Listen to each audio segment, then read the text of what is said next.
হ্যাঁ, আমি মধ্যবিত্ত। তবে কি মধ্যবিত্ত মেয়েদের কোনো আশা করাটা কি ভুল? যে যাই বলুক, আমরা সবাই আশা নিয়ে বেঁচে আছি। সবাই চায় জীবনে কিছু করতে। কিন্তু সবাই কি সফল হয়? আর কেউ সফলতা পেলে তাদের দেখে হিংসায় জ্বলেও বা কী লাভ? কারণ ভগবান যদি দিতে চান, তখন কারোর হিংসায়ও কারোর ক্ষতি হয় না। আর আমি কারোর বিষয়ে সমালোচনা করতে বেশি ভালোবাসি না। তবে হ্যাঁ, যারা আমায় নিয়ে সমালোচনা করে, আমি তাদের মুখের উপর সঠিক জবাব দিতেও জানি। এই কথাটা কেন বললাম তা তোমাদের অন্য কোনো দিন বলবো। আসলে কি জানো, কখনো কখনো একা বসলে অনেক কিছুই মনে পড়ে। তবে আমি অতীত নিয়ে কখনো এত ভাবনা চিন্তা করি না। আমি ভাবি যা হয় তা ভালোর জন্যই হয়, ঠিক না? আর এই যে মোমো, এটা খেতে আমি ভীষণ ভালোবাসি। মোমো খাওয়া আমার কাছে ভালোবাসার মতো, যেটা সামনে পেলেই আমি অনেক আনন্দিত হই। বাজারের খাবার বেশি পছন্দ করি না। যখন যা ভালো লাগে তা বানিয়ে নেই। আর আমি যেখানে থাকি সেখানে চট করে কিছু পাওয়াও যায় না।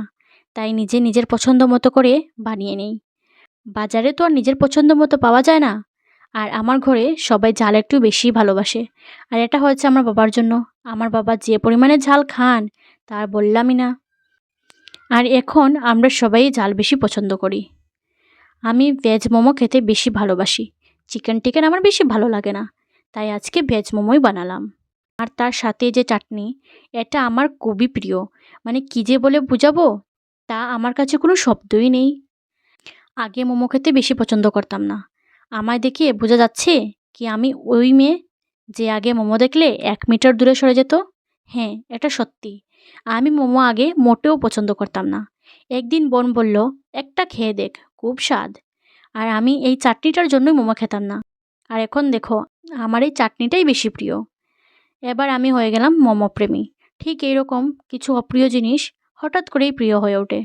এখানে যে ডোটা বানিয়ে রেখেছি, তো এবার মোমোর ডিজাইন দেব। ডিজাইনটা আমি ইউটিউব থেকেই শিখেছি। তো জানি প্রপারলি হবে না, তবুও ট্রাই করতে কি আসে যায়। তো আমিও ট্রাই করলাম। অবশ্যই কমেন্টে জানাবে কেমন লাগছে। এবার মোমোর চাটনি তৈরি করছি।